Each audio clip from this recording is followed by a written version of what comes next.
Katikati ya giza na mwanga wa moto na moyo wa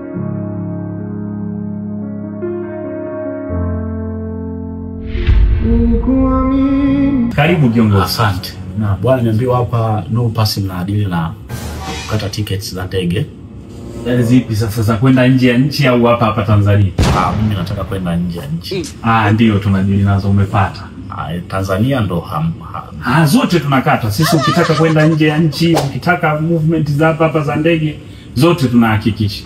Okay, si ni haraka lakini. Zipi sasa hizi za kutoka nje ya nchi au hapa Tanzania? Sema ndugu yangu za nje ya nchi. Za nje ya nchi ni issue ya upesi na haraka. Yaani ni kama unameza maji. Ukihitaji umeipata. Oza hapa Bongo ndo kasheshe sasa. Zote tunatoa kiurahisi, yani ni issue ya upesi. Sisi tunadili na hiyo haraka zaidi kuhudumia watu. Gharama zikoje? Hizi sasa za kwenda nje au za hapa Tanzania? Ndugu wangu nimesema za nje. Nje ya nchi gharama si kwa ajili ya kukomoa watu. Sisi tunafanya ni affordable kwa mtu yeyote anayeweza kusafiri. Kuuza ndani sasa hizi ndo kasheshe.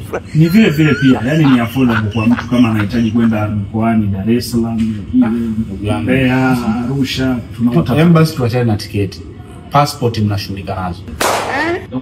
Kwa jinsia ipi sasa, mwanaume au mwanamke? Kaka mimi wa kiume bwana. Sawa, ni rahisi, unapata passport, visa unapata, ni rahisi sana. Sawa, okay. Kwa wanawake wenyewe ndo watapambanaga huko.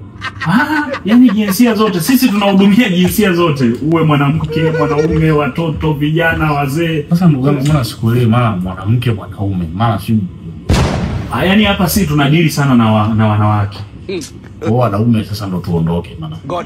Tunadili na nyie pia. Ndio maana nimekuambia pia unaweza kupata ticket wewe, visa, ticket, unaweza kupata hizo passport zote pia tunatoa.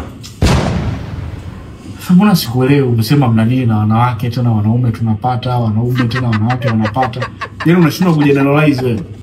Ndio maana nikakwambia mteja kwetu sisi ni mfalme cha kwanza. Ndio maana nikakurahisishia kukuambia kwamba sisi tunadili na jinsia ya kiume.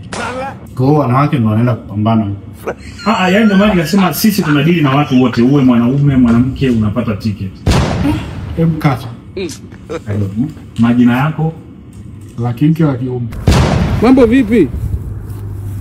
Sasa eti Masai, mfano mke wako akashika mimba akajifungua mtoto mweupe na hajafanana na wewe, utafanyaje?